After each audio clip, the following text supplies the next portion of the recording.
मैंने एक वेबसाइट एक शब्द लिखा learning tricks dot space.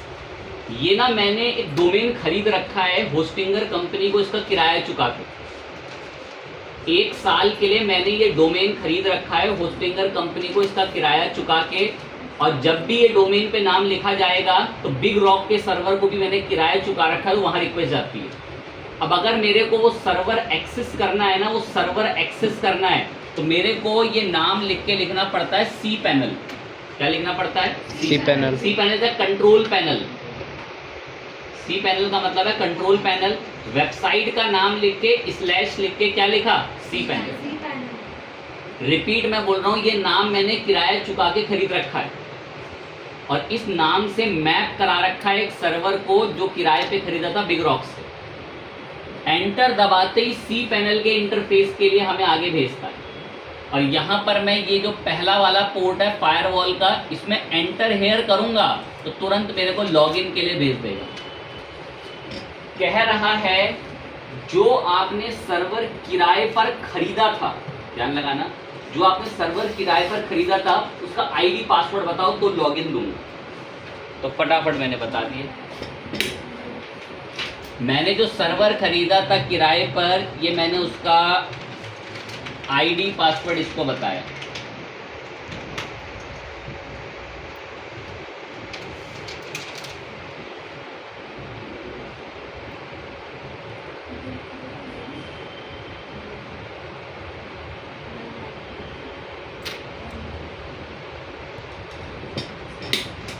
ID password बता के ये मैंने सर्वर पे लॉगिन कर लिया और यहाँ ये लॉगिन इंटरफेस खुलकर रेडी हो गया।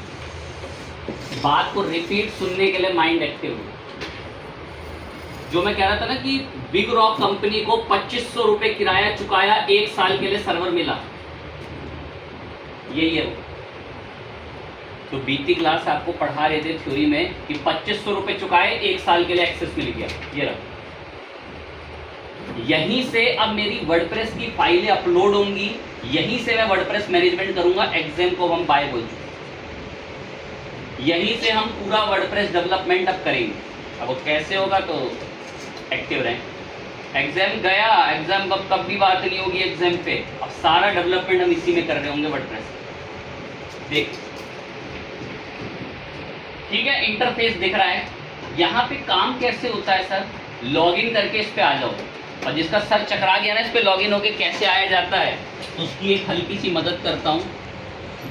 बस एक नाम खरीदा हुआ है मैंने लर्निंग ट्रिक्स डॉट स्पेस, और मुझे इसको एंटर दबाऊंगा तो अभी कमिंग सून आता है क्योंकि यहाँ कुछ चीज़ अपलोड नहीं है। लेकिन अगर मुझे इसका सर्वर का एक्सेस चाहिए तो यहीं आगे मुझे स्लैश करके क्या लिखना पड़ता है? C panel. तो ये लॉगिन इंटरफेस के लिए सी पैनल आपको देखने खुलता हुआ मिलता है। यहाँ आप लॉगिन करते हैं तो जाकर आप लॉगिन होते हैं। अब यहाँ से देखो आप एक वेबसाइट कैसे कॉन्फ़िगर करोगे, स्टेप्स दिमाग में बसा लेना, बिल्कुल गौर से सुनिए। टूल्स के अंदर आपको यहाँ एक ऑप्शन मिलेगा फाइल्स के नाम, और इस फाइल्स में मिलेगा आपको file manager.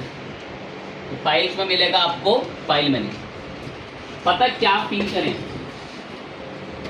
File manager exam folder है। फाइल मैनेजर कौन सा फोल्डर है? एग्जाम। याद है ना एग्जाम फोल्डर कहाँ होता है? वही है। क्लिक करा मैंने इस पे, और फिर फाइल मैनेजर के अंदर कौन से फोल्डर में जाना होता था? htdoc। इसमें htdoc, पब्लिक html htdoc। अंदर चले गए। चलो अब भी मुझे बता दो कि htdoc में अंदर जाने के बाद क्या करते थे? क्या करते थे? Folder create. बस कॉपी पेस्ट करते थे। Folder create. फोल्डर क्रिएट होता था जो हमारा प्रोजेक्ट बनेगा। प्यारा करो प्रोजेक्ट के लिए फोल्डर क्रिएट। आखिरी शब्द में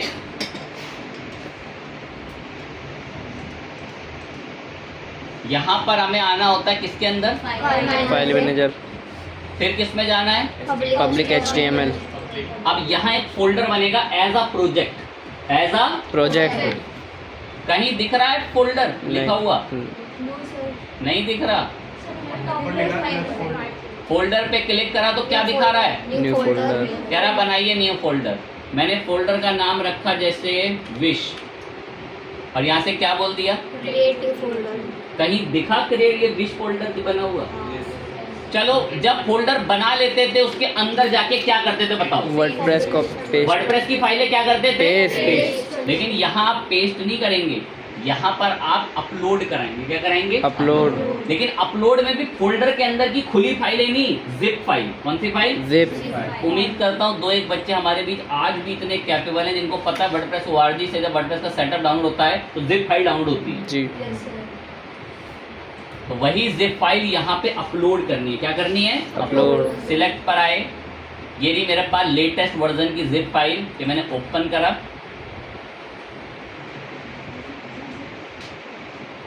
वर्डप्रेस की सेटअप जिप फाइल अपलोड हो रही है हमारे एक प्रोजेक्ट फोल्डर में, जिस फोल्डर का क्या नाम है? विश। विश। वेरी गुड, होने देते हैं। अच्छा बताइए, इतना समय लोडिंग में क्यों लगा? क्या हो रहा था? अपलोड हो रही थी फाइल। रीड कर रहा। अच्छा, और कोई बता पाए? अपलोड हो रही थी फाइल। वर्डप्रेस का सेटअप पैकेज मैं सर्वर में एक फोल्डर के अंदर पेस्ट रखवा रहा था, अपलोड कर रहा था। तो ये इंटरनेट पे अपलोड हो रहा था सर्वर में, जो हमने किराया देकर खरीदी एक मशीन का हिस्सा, छोटा सा बताया था ना। पूरा सेटअप बनाया, हमें छोटा सा हिस्सा किराए पर दे दिया क्योंकि हमारा कंप्यूटर वो चीज़ें नहीं कर सकता। और 2-2, 3-3 बार बोला था कि वो जो वो सर्वर में बता रहा हूँ बराबर है, वो भी एक कंप्यूटर ही है। फाइल अपलोड हो गई, यहीं पर नीचे ऑप्शन आता है गो बैक का, इस पर क्लिक करा। अब आप देखें बड़े गौर से, पब्लिक HTML में हमारा प्रोजेक्ट किस नाम से था? विश वाले फोल्डर के अंदर वर्डप्रेस की सेटअप फाइल आ गई। ये फाइल ऐसी ही रहती है क्या? ये फाइल जिप में ही रहती है क्या? इससे इनके साथ कुछ करना होता हो, किसी को अगर याद कुछ पता हो क्या करना होता हो, क्या करना होता है? एक्सट्रैक्ट खोलना पड़ता है इनको। तो ये एक्सट्रैक्ट पे मैंने क्लिक करा, इसको सिलेक्ट करके कह रहा है क्या आपको पब्लिक HTML में विश फोल्डर में एक्सट्रैक्ट करना है क्या? हाँ, यही एक्सट्रैक्ट करो। अब लेकिन दिक्कत की बात पता है क्या हुई? ध्यान लगा के सुनना, अभी आया नहीं, आ चुका है, रीलोड करना दिख जाएगा। दिक्कत ये है, पब्लिक HTML में विश नाम के फोल्डर के अंदर एक और फोल्डर है, किस नाम का? वहां है सेटअप। क्या ऐसे ही होता है क्या उसमें? असली नहीं। कैसे होता बताओ? सामने ये वर्डप्रेस की सारी फाइल बाहर ही पेस्ट होती है। तो अब आपको क्या करना पड़ेगा, इन सारी फाइलों को जो वर्डप्रेस की है ना, इनको बाहर ले जाना है। तो इन सारी फाइलों को सिलेक्ट ऑल करना, और यहाँ एक ऑप्शन दिखेगा किस नाम से? मूव पे क्लिक करना। कह रहा कहाँ मूव करना है? विश के अंदर। तो कह रहा फिर वर्डप्रेस हटा दो। अब ये सारी फाइल जो सिलेक्ट हैं वो मूव हो जाएंगी पब्लिक HTML में। कौन से फोल्डर के अंदर? विश में। पहले कहाँ थी? वर्डप्रेस के अंदर। गुड। अब आए यहाँ बाहर पब्लिक HTML में, ये रहा हमारा विश फोल्डर। अब ये फाइल कहाँ पर आ रही है? बाहर आ रही है, विश में बाहर ही आ रही है। पहले कहाँ आती थी?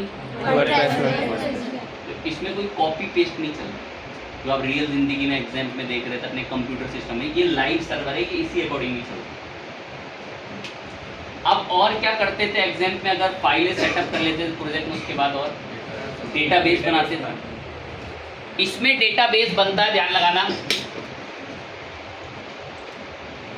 cPanel में जहां फाइल मैनेजर है उसके थोड़ा सा नीचे यहाँ एक फोल्डर, क्या ऑप्शन दिखेगा? उसी में आपको एक जगह जाना है, क्या नाम दिख रहा है इसका? MySQL database. क्लिक करना है इस पे। कह रहा है डेटाबेस का क्रिएट करो, डेटाबेस का नाम बताओ। प्रोजेक्ट का क्या नाम है? विश। मैं हमेशा यही आदत है, सेम रख। क्या कर दिया इसको? Create database. बैक करा, थोड़ा नीचे गए, डेटाबेस तो क्रिएट हो गया, पर इसमें पता है एक कॉन्सेप्ट चलता है कि डेटाबेस को चलाने के लिए कोई ना कोई एक क्या होना चाहिए? यूजर। अब एक आधे को याद होगा, देखना हमारे भी पता है, एग्जाम पे जो हम डेटाबेस बनाते थे ना, उसको चलाने के लिए यूजर होता था, उसका नाम था रूट जी। और रेयर बच्चा ऐसी चीजें पढ़ के याद रख पाता। ऐसे डेटाबेस तो मैंने भी बना लिया, किस नाम से? क्या उसको चलाने के लिए कोई प्रिविलेज यूजर है यहाँ पे? नहीं। तो आपको यहाँ एक नीचे शब्द दिख रहा होगा कि उस डेटाबेस को चलाने के लिए एक क्या कर लो? यूजर बना। तो मैं यूजर का नाम भी सेम ही रखा। क्या नाम रख दिया? विश। उस यूजर का आईडी पासवर्ड भी रखा।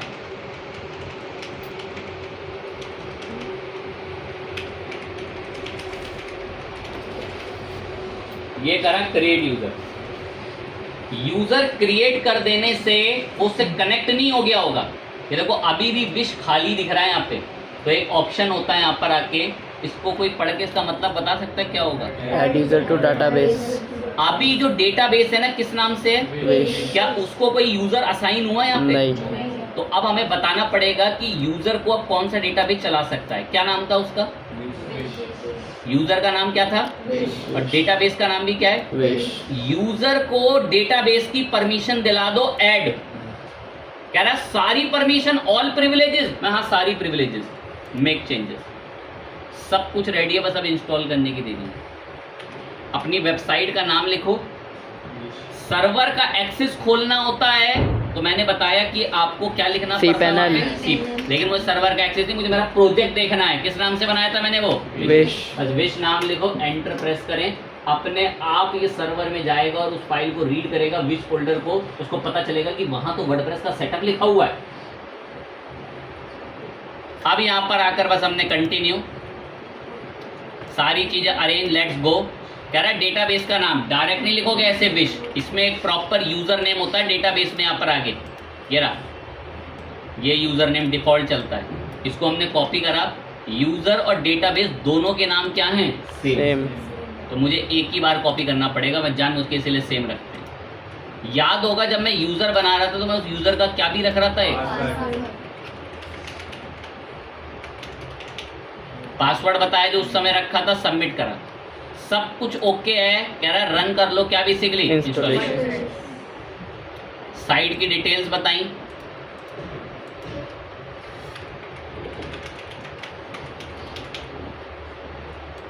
ईमेल आईडी बताई, जेन्युइन ईमेल, वेव डिजिटल। ये देखो इस कंप्यूटर में लॉगिन है, ये मेल आईडी, क्या नाम दिख रहा है इसका बेसिकली? Web digital world. क्या कर दिया इसको यहाँ से? लॉगिन करा, सब कुछ रेडी है।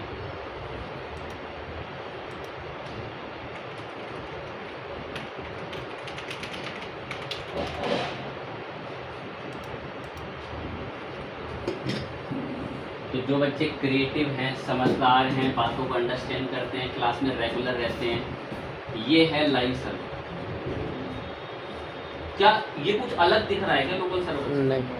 लोकल सर्वर हम इसलिए पढ़ रहे थे, हमारी प्रैक्टिस हो रही है उस पर, भाई कोई गलती हो जा रही है 10 बार बना लेंगे, क्या दिक्कत होगी। अब ये लाइव सर्वर ऐसे काम करते हैं। हो गया सेटअप वर्डप्रेस।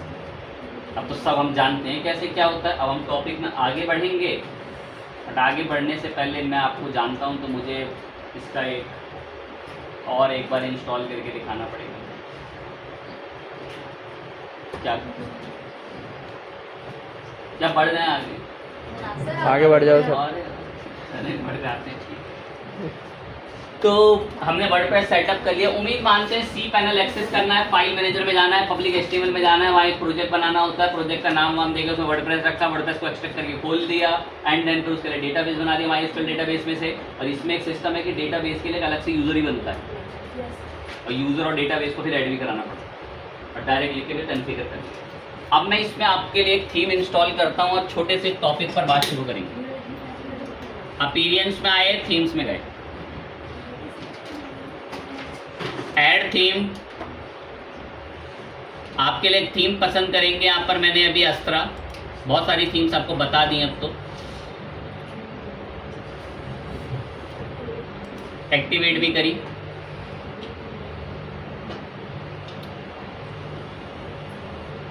कुछ खास तो नहीं, नॉर्मल सी हमारी वेबसाइट, ठीक है, दिख कर रेडी होती है। हमारा प्रोजेक्ट है किस नाम से? अब मैं एक प्लगइन पर आज आपसे बात करूंगा। इतने समय से मैंने इस पर बात नहीं करी थी।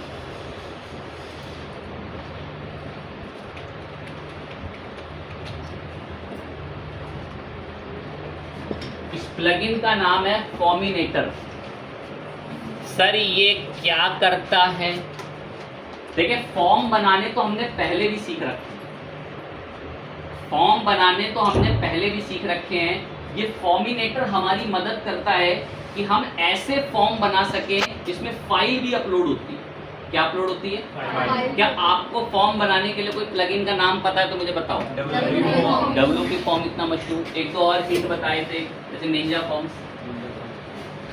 हम जानते हैं मशहूर WP फॉर्म को। WP फॉर्म को अगर मैं बोलूं ना कि फाइल अपलोड करने की सुविधा दो तो कहता पेड है। हमें कोई ऐसा फॉर्म बनाना पड़ गया वेबसाइट में जिसमें वो फाइल अपलोड के लिए कह रहा है। सपोज एक ऐसा फॉर्म बनाना पड़ गया जिसमें बोल रहा है कि लाओ रिज्यूम अपलोड करने का सिस्टम रखो, लाओ आधार अपलोड करने का सिस्टम रखो, तो हमें वो WP फॉर्म नहीं देखता हो।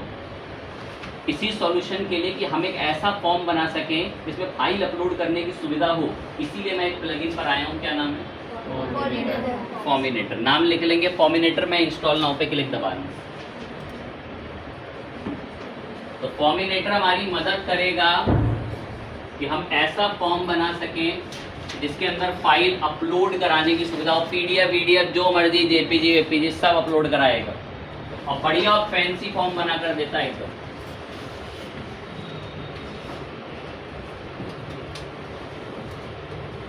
एक्टिवेट भी कर दिया।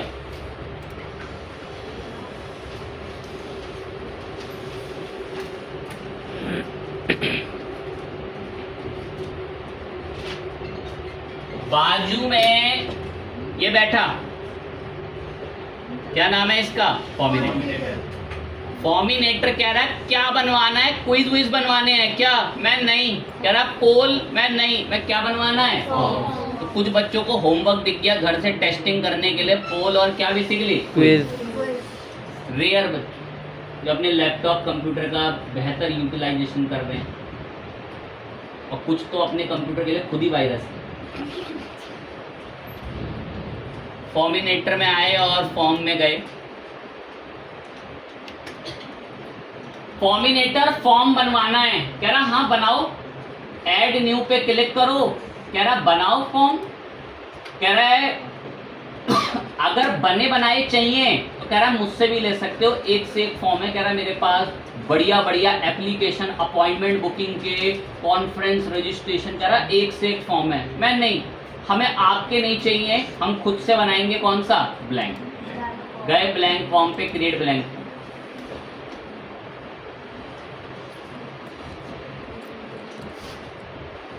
कह रहा है एक एक करके एडिट करके बताओ कि आपके फॉर्म में क्या क्या आएगा। इंसर्ट कराओ फील्ड, क्या क्या फॉर्म में मंगाओगे। मैंने इंसर्ट पे क्लिक करा। इंसर्ट मैंने अब ये करेक्ट टिक कर दो क्या क्या किया, फालतू चीजें नहीं लेंगे। एक तो नेम बोल दिया, ईमेल बोल दिया, कांटेक्ट बोल दिया। इसका एड्रेस बहुत बढ़िया लगता है, एक से एक सुविधा देगा, पिन कोड सब कुछ ऐड करने के लिए, कंट्री वंट्री देखना भी जब मंगाएंगे। मैं मेरे को मेरे फॉर्म में नाम, ईमेल, फोन और एड्रेस चाहिए। कह रहा चाहो तो रेडियो वीडियो बटन भी ले सकते हो। कह रहा डेट ऑफ बर्थ के लिए डेट पिकर भी ले सकते हो, बढ़िया डेट पिकर दे देंगे। मैं चलो रेडियो बटन ले लेना। जेंडर वेंडर के लिए बहुत काम करना पड़ेगा, मैं नहीं इसलिए लेना चाहता उसको। मेरा मेन मकसद तो इसमें यहाँ आने का सिर्फ इसी के लिए था। फाइल अपलोड किसके लिए? वरना तो फॉर्म बनाना तो हम ऑलरेडी जानते हैं। फाइल अपलोड, इसी के लिए आया हूँ मैं स्पेशली इस प्लगइन पे। क्या नाम है इस प्लगइन का? File upload. अच्छा फाइल, क्या नाम है इस प्लगइन का? फॉर्मिनेटर। गुड। बहुत चीजें एक एक पे सर्वे करना। इंसर्ट करा, नेम पर आए, क्लिक कर लेना और यहाँ स्टाइलिंग, इसमें सेटिंग्स में आना और इसको बोलना है रिक्वायर्ड कि नेम एंटर करना जरूरी है। ईमेल पर आए, सेटिंग्स में जाके क्या बोला है? रिक्वायर्ड। ऐसे ही फोन पर भी आए, सेटिंग्स में गए, यहाँ से क्या बोला है? रिक्वायर्ड। और कोई वैलिडेशन या कैरेक्टर लिमिट लगानी हो, लगाना सब सक्षम है इसमें हर एक बच्चे। तो खुद सेल्फ भी थोड़ा पढ़ने की देरी है बस। एड्रेस, ये देखो कितनी बढ़िया सुविधा है। कह रहा एड्रेस में सारी चीजें आएंगी। एड्रेस, अपार्टमेंट में, इसको हटाओ, city, state, zip code, country में, ये सब ठीक है। और आप अपने लेवल पे इसको आकर यहाँ से क्या बोल गए? रिक्वायर्ड। सिटी विटी जो भी सब आप रिक्वायर्ड रखना चाहें वो सब बता। अप्लाई। डेट, डेट कह रहा है किस अकॉर्डिंग चाहिए, फॉर्मेट वॉर्मेट सेट कर लो। ड्रॉप डाउन वगैरह में चाहिए, कैलेंडर में चाहिए, टेक्स्ट इनपुट में चाहिए तो वो आप अपने लेवल पे कैलेंडर वगैरह बता दें। ड्रॉप डाउन बता दें तो लाइन से एक से तारीखें दिखानी शुरू कर देगा।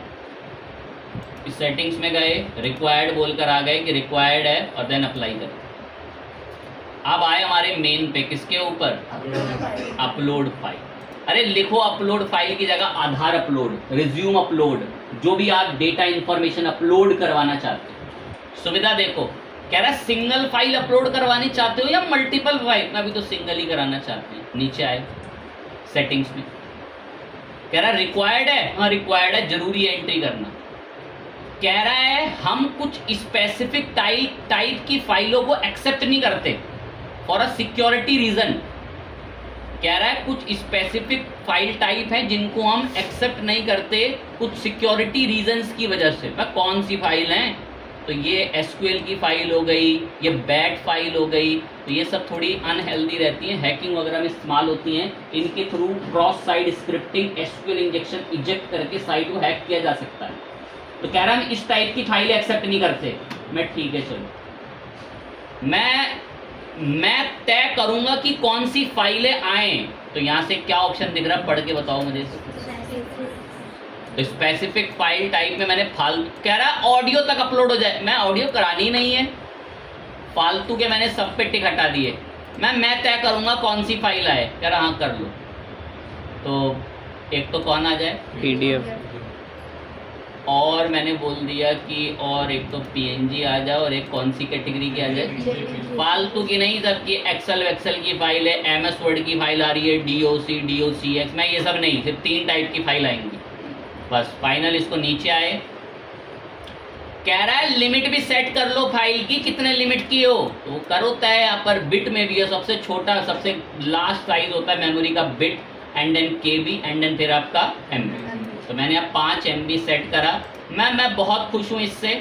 और अब ये एक लाइन बोल रहा है, कह रहा है क्या जो फाइलें अपलोड होकर आएंगी वो आपकी मीडिया लाइब्रेरी में दिखें।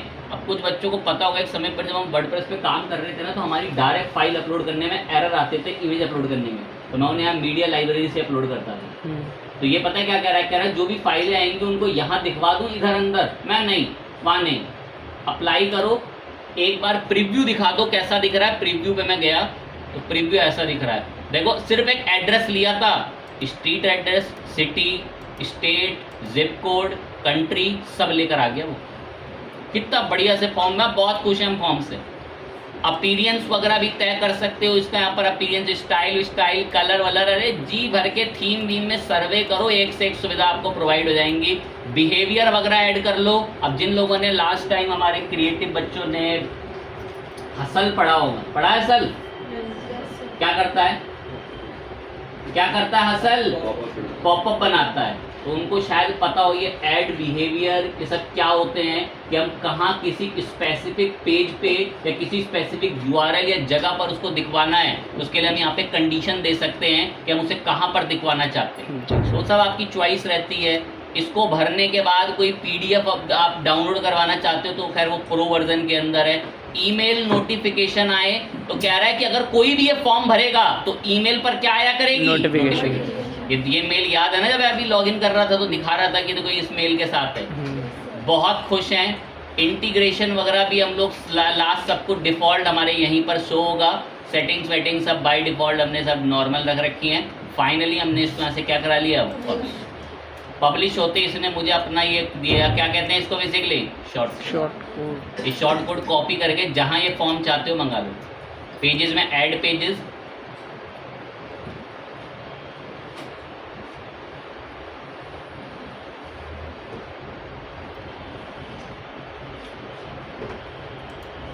ऐड पेजेस में मैंने इस पेज का नाम रखा, चाहूं तो डायरेक्ट कोड पेस्ट कर दूं और देखो फॉर्म आ गया, हेल्दी रूल। और या चाहो तो यहाँ प्लस पे क्लिक करो, यहाँ से भी शॉर्ट कोड आता है, इस पे करके पेस्ट कर लो, या फिर डायरेक्ट ये सुविधा देता है फॉर्म लिखो, ये आ गया फॉर्म, इस पे क्लिक कर दो, अपने आप यहाँ से आकर ये ब्लैंक वाला फॉर्म बता दिया, उसका नाम ही ब्लैंक फॉर्म है, हमने बदला नहीं करा, पब्लिश करा, रेडी है। ये रहा डेटा कलेक्ट। अपने मोबाइल फ़ोन खोलें और गूगल क्रोम पर जाकर ये नाम लिखें और डेटा कलेक्ट में जाकर फटाफट से डेटा लिख कर दें। सर इसमें इशिका, वंश वगैरह और ये साइमा, वामिक, इन लोगों ने डिटेल भरी, देखो डिटेल आ गई। अब जो लोग और भी भर दें, ठीक है भर दें। आप मैं चाहूँ तो इन सब की डिटेल को यहाँ से एक्सपोर्ट करके एक्सेल की फाइल में डाउनलोड कर सकते हैं। या फिर आपको अगर शुरू से याद है ना, तो मैंने इसकी एडमिन मेल दिखाई थी आपको। अब अगर मैं उस एडमिन मेल में आता हूँ, ये देखिए ध्यान लगाएं कि जीमेल पर आए एडमिन मेल पे, इस एडमिन मेल पर देखो ये मेल आ रखी है 3:20-21 के आसपास, 19 मिनट की। तो जितने बच्चों ने भी ये फॉर्म भरे उन सबकी एंट्री है। चलें एक दो को टेस्ट करते हैं। मैंने 4 नंबर वाले पे क्लिक करा यहाँ पे, तो देखें राशि गुप्ता के नाम से, देखें इसने कैसे डिटेल वगैरह सारी चीज बढ़िया से आगे देखो, फोटो वगैरह जो सब अटैच करी। तो जो भी ईमेल आपके पास आ रही होंगी वो सारी डिटेल आप देख सकते हैं यहाँ पर कैसे आपको देखने को मिल जाती है। बढ़िया बात है, कितनी अच्छे से हमारी मदद हुई, सारी चीजें हमें सब देखने को मिली, बढ़िया से फॉर्म अपलोड वगैरह का सारा सिनेरियो देखने को मिला। तो यही लाइव सर्वर की खासियत है। अब कुछ बच्चे इतने समय से क्वेरी, सर मेल तो आता नहीं है, तो अब बात हो रहा है, देखिए मेल मुझे इतना ध्यान नहीं आ रहा, शायद मैं नेक्स्ट क्लास में इस पर जिक्र करूँ। जो हम ऑर्डर करते हैं ना WooCommerce में, अब अगर वो ऑर्डर करें तो प्रॉपर मेल आती है, प्रॉपर ऑर्डर में ऑर्डर दिखते हैं, और जो इंसान ऑर्डर करता है उस पर भी मेल आती है थैंक यू की। तो ये सब लाइव सर्वर पे पॉसिबल हो पाता है। तो आज हम लोगों ने एटलीस्ट ये जान लिया कि लाइव सर्वर चलता कैसे है। बीते समय बहुत बेहतरीन थ्योरी के पॉइंट से इसको समझा रखा है कि भाई लाइव सर्वर कैसे काम करते हैं। और जो मैंने एक वीडियो भेज रखी है 50 मिनट की लास्ट की आपके व्हाट्सएप ग्रुप में, उस वीडियो को भले ही उसको देखना बड़ा मुश्किल है, वीडियो को बड़ी बहुत है, बट फिर भी आराम से माइंड लगाकर सुनकर देखेंगे तो ही आपका ये डाउट क्लियर होगा कि सर वो कैसे लर्निंग ट्रिक लिख के खोल देते हैं। मैंने उसमें पूरा कॉन्फ़िगर सेटअप करना सब सिखा रखा है बैच में, तो उसमें रिकॉर्ड कर रखा है। तो आपको जो है उस वीडियो से देख कर ही वो डाउट क्लियर करना पड़ेगा, और उसी में से आप आगे फिर इसको समझ पाएंगे। ठीक है, तो हर एक बच्चा तो कोई लाइव सर्वर नहीं खरीद पाते हैं, क्योंकि लाइव सर्वर जिस पर मैं काम कर रहा हूँ ये कॉस्टली है, इसकी कीमत कम से कम 2,500 रुपये तक पड़ जाती है, 2,500-3,000 रुपये तक। तो मैं बच्चों के ना ग्रुप्स बनवा देता हूँ। एक ग्रुप के अंदर 7 बच्चे या 8 बच्चे मिलकर पर हेड एक बच्चा 300-300 रुपये इकट्ठा करता है, और वो 8 बच्चे मिलकर एक सर्वर खरीद लेते हैं। क्योंकि मैंने आपको लास्ट टाइम दिखाया होगा कि कंपनी की कॉस्टिंग 2,500-3,000 हज़ार रुपये एक सर्वर की। तो ग्रुप के अकॉर्डिंग बच्चे काम करते हैं, और जो बच्चों के भाई अपने सेल्फ के बिजनेसेस हैं तो वो अपने खुद के लिए अपनी पर्सनल होस्टिंग भी ले लेते हैं। कुछ बच्चे ऐसे भी आते हैं मॉर्निंग के बैच में जिनका अपना